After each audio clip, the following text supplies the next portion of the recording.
Hi guys, in this week's lesson we're going to talk about how you can improvise more freely across the neck and not be tied down to your scale positions.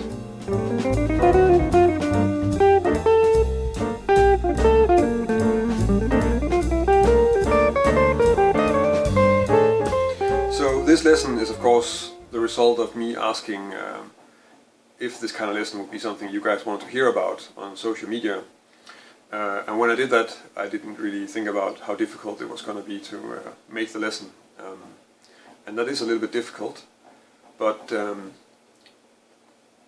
going to talk a bit more than I normally do in this, because there's a lot of stuff that doesn't really benefit from me demonstrating it. It's more about how you practice it, and you need to practice it in whatever way fits you. But I will demonstrate a lot of stuff anyway. The first thing that we need to cover is what you need to know in advance before you start working on this. And that's also quite a lot and quite extensive, because there are two sort of aspects you need to know. You need to physically or visually have all the scales that you want to connect and that you want to use when you're improvising covered on all necks. So that means that you need to know all the positions of them. So let's say that you need to know for all the keys the major scale in all positions, and that can be 3 notes per string or caged or more of these strict position fingerings. It's not too important. And of course you need to know that for melodic minor and harmonic minor too, especially if you want to use them while you're improvising, and there's a fair chance that you want to do that. And of course you need to work on the different exercises, so you need to be fairly familiar with them. You don't have to worry about them, they have to be part of your system. It has to be in your fingers. Yeah, as I mentioned, it's a physical or a visual knowledge, essentially. And then another aspect that you also need to be working on and to be quite far with already is that you need to know your keys and you need to know your scales theoretically.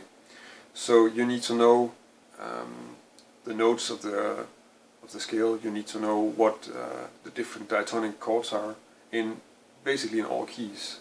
And this is also the kind of thing you want to practice this in all keys. That makes much more sense. So maybe to give a few examples on some theoretical exercises that you can do just to check or to develop if you have that knowledge available.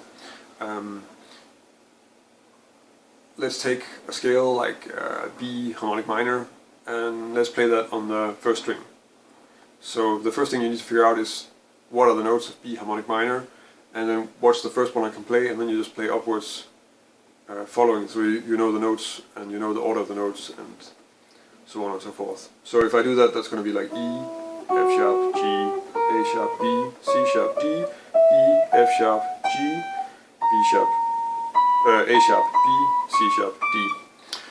That's one way to sort of check it, just knowing the scale and being able to start and have an overview if it's starting on a different note than the root and all those kind of things. And if you want to check for your positions, also if you know the arpeggios there, for instance, that's another good exercise just to get more of an overview. So if I take, let's take G melodic minor in the 5th position.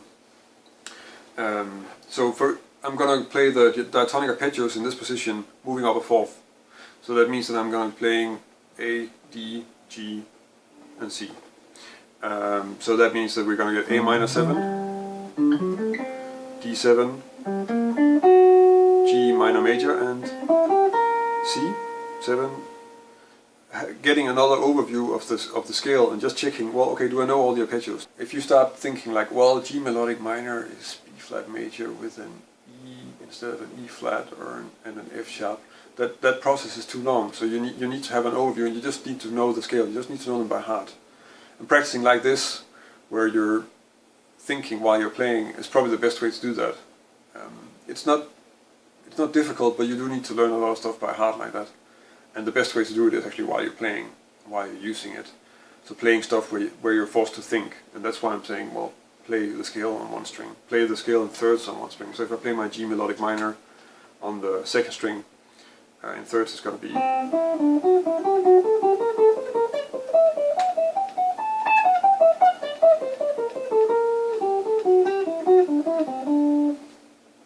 stuff like that. It shouldn't be too difficult because you should have a fairly good overview of that scale and be able to think ahead and figure it out.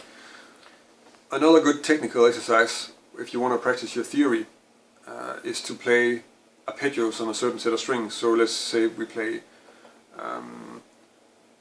A flat major in triads on the middle set of strings. Then that could be something like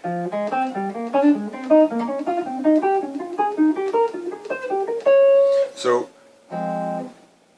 What you need to know, of course, is like you're thinking, well, okay, I have the root of every triad here, so I'm thinking F minor, G diminished, A flat major, B flat minor, C minor, D flat major, E flat major, and then we're back on F minor, and so on. Again, just getting sort of the whole idea that you're practicing a scale and knowing the order of the chords and the order of the notes more into your system. That's really important. That's the point of this.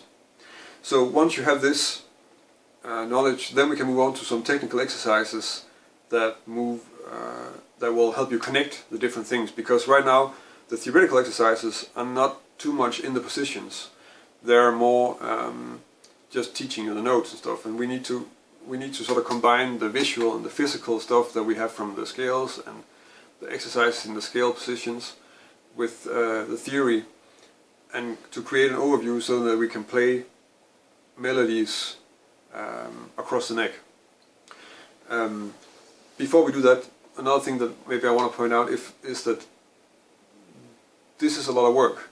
This is an ongoing process that can take years, easily, and probably something that you'll find yourself returning to once in a while for the rest of the time you play guitar, which is okay. That's how that works. I pick it up again too sometimes just to strengthen it, and it cannot be too good. You can always work on it. If you want me to explain more stuff on it or make some lessons on certain aspects of the things that I already talked about, leave me a comment on the video or send me a message on one of the social media networks. Okay, so now we have that. Let's try and look at some exercises that's pointing more towards improvising, and which are sort of helping with the whole connecting the whole picture.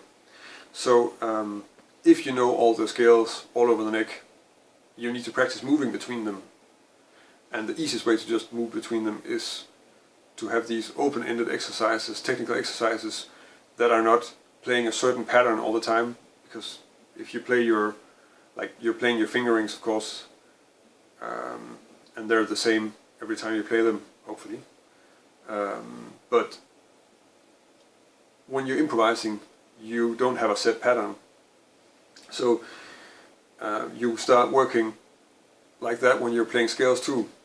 So one way to do that, the way I do that the most, and I think I hear people do that the most, is to just play your scales from the lowest note to the highest note on the instrument, and then not have a set pattern.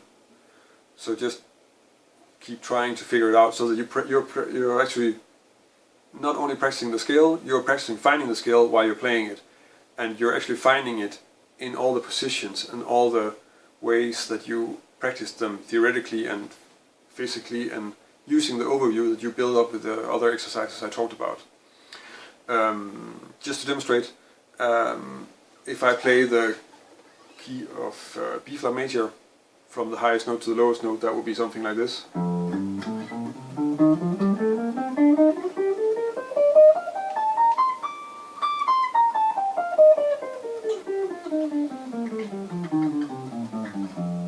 And of course I can do that in many ways. I mean,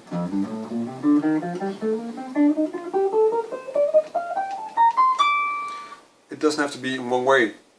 So as long as you sort of just try to keep it in a tempo where you can play it easily, and then just follow whatever flow and try to keep track of where you're going. If you keep playing the same, you should probably notice that, and then maybe just force yourself to try something else. So that's already one step. That's fairly easy to do, I think. If you start working on this in all keys, it should go quite fast to get that flowing, and in maybe a little bit lower tempo than what I just did, but still it's quite doable, I think. And then of course you do the same with all your exercises. So if I do thirds, it's going to be like...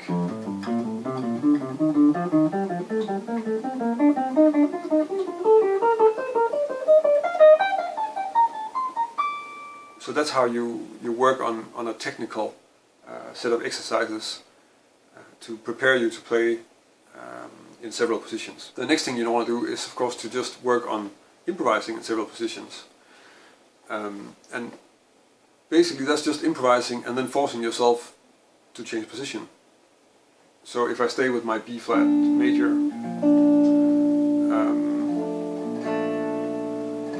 and then try to play, forcing myself to change position all the time, that could be something like...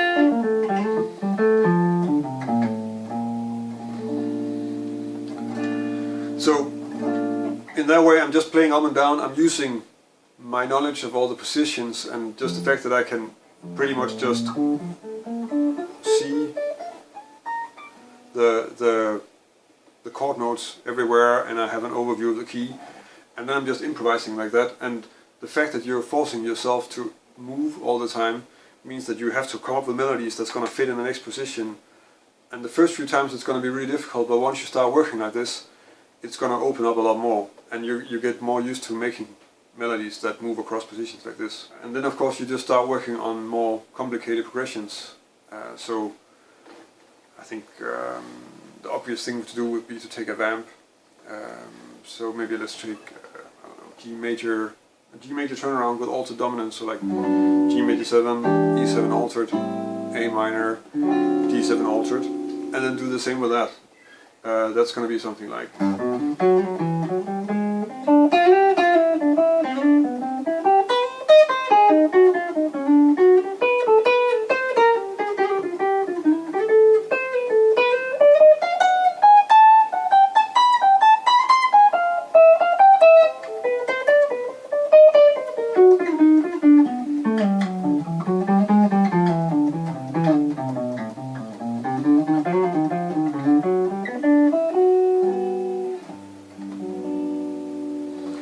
So in that of course you need to move around, you're stepping up, you need to think a bit more because you need to change scales along the way, and you need to know, well in this case I know how to play G major, and I know how to play A minor as a second degree in G major all over the neck. I know how to play E7 altered and D7 altered all over the neck because I know my melodic minor scales all over the neck. And then you can of course do the same with a song or a more difficult turnaround or progression cycle of fifths or something like this. So that was a description on how I tried to develop the ability to play freely all over the neck and connecting the positions, and also how I teach that actually, and it does seem to work quite well in my experience. I hope you can use it, and if you like the video, then you can of course like the video here on YouTube. You can also subscribe to my channel. I make a new lesson every week. If you go to my website, which I'll link to here, you can download a PDF of the examples in this lesson, and there you can also subscribe to my newsletter. If you have any questions or comments or suggestions for topics, you can leave them on the video as comments of course, but you can also connect with me on Twitter or Instagram or Facebook or Google Plus, and let me know there. Feedback is always welcome because it's nice to know what you guys think and what could stuff that I can work on in other lessons. So until next week, thank you for watching.